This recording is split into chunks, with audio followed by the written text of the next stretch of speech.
What's good, YouTube?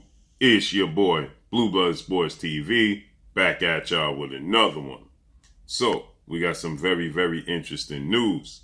As two-time junior middleweight world champion, currently the unified junior middleweight world champion, superstar boxer, Jermell Charlo.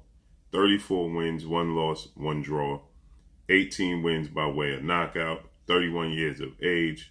6 feet tall with a 74-inch arm reach. He is scheduled to take place with a rematch, undisputed showdown with Argentina star boxer Brian Castano. Brian Castano is 17 wins, no losses, 2 draws, 12 wins by way of knockout. He is 32 years of age, 5'7.5" with a 67.5-inch arm reach. They were scheduled to have their highly anticipated rematch March 19th. Okay, they first fought in July of 2021. The fight ended in a draw. Okay, that was an undisputed, highly anticipated showdown at the junior middleweight 154-pound division, in which the fight ended in a draw. And then there was talks that we wouldn't get an immediate rematch, that Brian Castano had to honor a mandatory. Jermell Charlo was going to have to honor a mandatory. And, Jermell Charlo, he wanted this rematch with Brian Castano, okay? And Brian Castano wanted this rematch. So the sanction bodies got to the point where they're going to allow them to have this immediate rematch, although it took place the first fight in July and they're not scheduled to fight until March. Well, now we have a situation where it's being postponed for at least another month. Okay, it's being talked, it's being discussed, and it's being considered that Brian Castano suffered a major injury in training camp preparing for this fight, and now is going to need time and is going to have to postpone the fight. Okay, the fight was an action-packed fight. It was a fight of the year candidate, exciting fight, and it didn't disappoint at all. Okay, so it was talked about that Brian Castano could possibly face off against his WBO. Brian Castano holds the WBO title. Jermell Charlo, he holds the WBC, the IBF, the WBA, the Ring Magazine. Okay, the only loss on his resume was to Tony Harrison, in which he immediately avenged that loss. Okay, to Tony Harrison. Okay, and again, interestingly enough, the fight ended with Jermell Charlo losing. He was set to go into the immediate rematch with Tony Harrison. Tony Harrison, he suffered what was being considered an ankle or a leg injury, and he had to be pulled from the fight. And Jermell Charlo had to face a replacement, and Jermell Charlo, he had the same sentiments going into this fight. He felt like Tony Harrison was faking an injury. Now Jermell Charlo, he lets the world know that he believes that Brian Castano is not injured, okay, and that Brian Castano needs to show proof or receipt that he is injured, and he feels like Brian Castano is stalling out because Brian Castano does not want to take the Olympic-style drug testing, okay? So he's telling Brian Castano, that you need to take the test and you need to show proof that you actually had an injury, because we understand what's taking place over there. We understand that you're stalling and you're trying to buy time, okay? And the belts are still coming with me, okay? So Jermell Charlo is letting the world know that he believes the right bicep tear that's being reported from Brian Castano in his camp is possibly a fake injury, and that Brian Castano was stalling out, trying to buy time, and at the end of the day, the belts are coming over back with him. He said that Brian Castano is not going to prolong his childhood dream.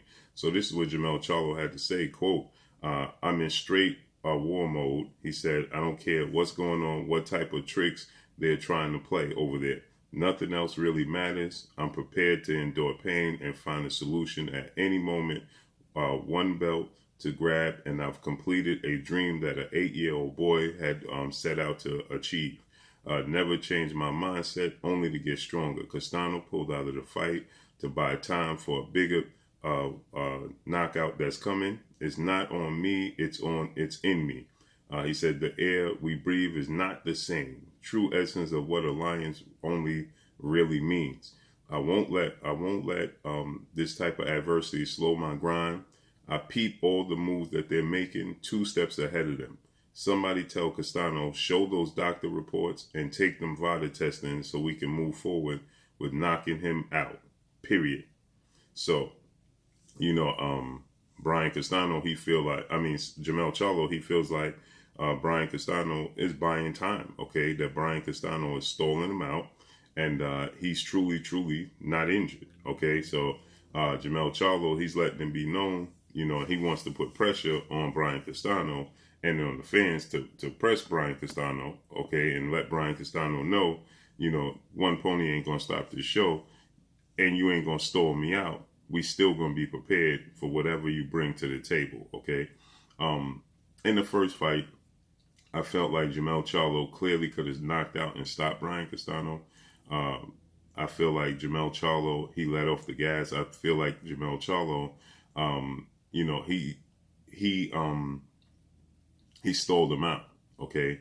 I feel like it was more of what Jermell Charlo didn't do and less of what Brian Castano did do for the outcome of the fight. What I mean by that is I believe that Jermell Charlo has all the advantages. Clearly, he's 6 feet tall. Brian Castano's 5'7". So he has a 3 to 4 inch height advantage over Brian Castano. He has nearly a 7-inch arm reach advantage over Brian Castano. And he's naturally the stronger, more gifted, better athlete than Brian Castano. Now, Brian Castano is very unorthodox, very awkward.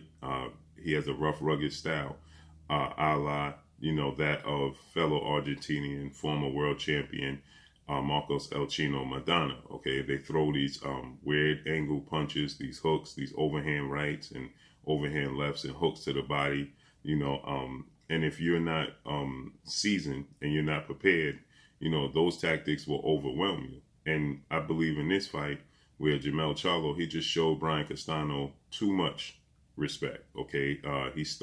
When he pressed the fight in the center of the ring, it wasn't even close. It's not a comparison as to who was the better boxer. It wasn't a comparison of the power that showed up when they're in the center of the ring. He hurt Brian Castano on the numerous occasions in this fight. He just, in my opinion, let him off the hook, okay? Because he was backing himself up, allowing himself to be backed up, okay? Waiting for Brian Castano instead of being first. Too many times he was allowing Brian Castano to be first, taking steps back as if he wanted to counter him, but he would find himself on the ropes, and where Brian Castano would start outworking him while he was on the ropes and throwing punches in bunches, and 1 or 2 would slip through, cleanly. And Brian Castano does have respectable power, and the fact that the punches that hurt you the most are the ones you don't see, and the fact that he throws these wide angle awkward punches that land, that gave Jermell Charlo problems. I don't believe that will be the case in the rematch. I believe that Jermell Charlo rewatched that fight. I believe that Jermell Charlo has learned. Jermell Charlo is a fighter that absorb and compute, has a very, very high ring IQ. This is not to take anything away from Brian Castano, but just physically gifted.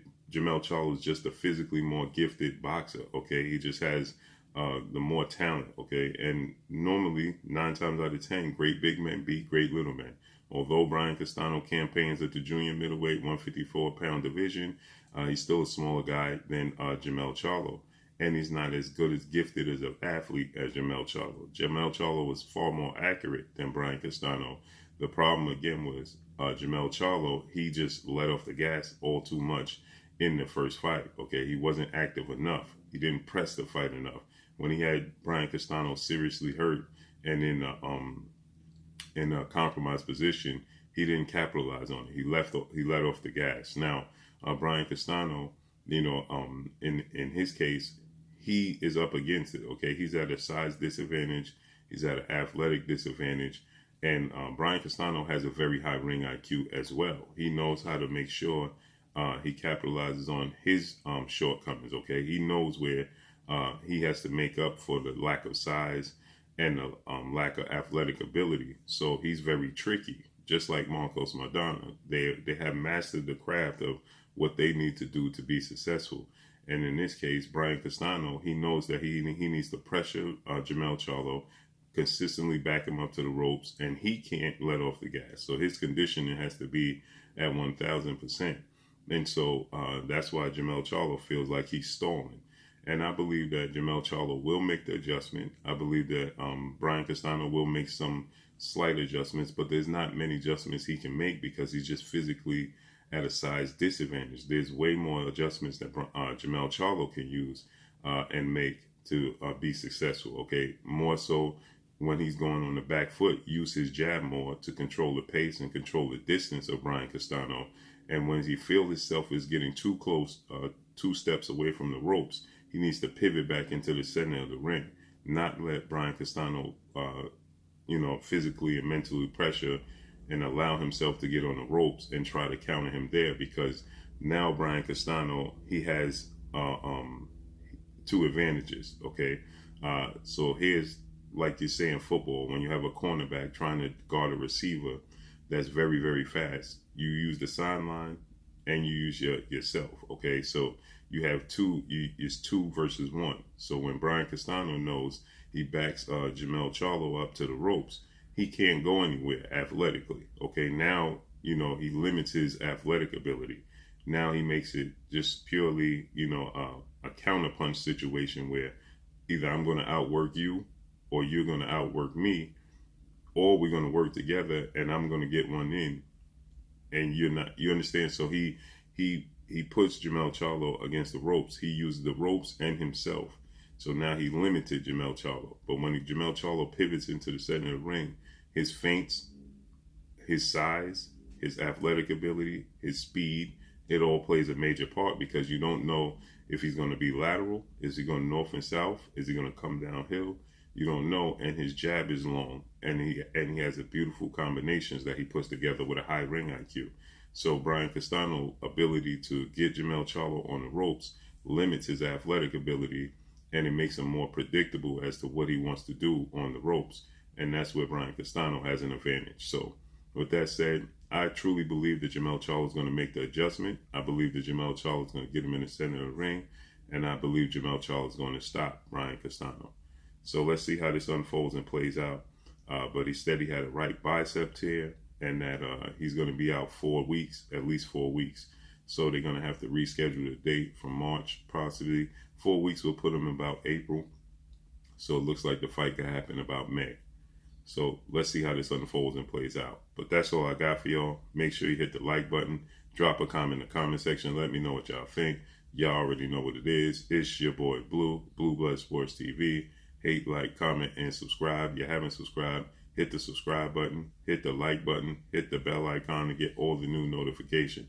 Follow me on Instagram at Blue Blood Sports TV, all one word. Y'all already know what it is. Shout out to the entire LDBC. Shout out to New Media. Shout out to Black Media Row. Make sure you like and share these videos. That's all I got for y'all. Peace. You're watching Blue Blood Sports TV. Wow.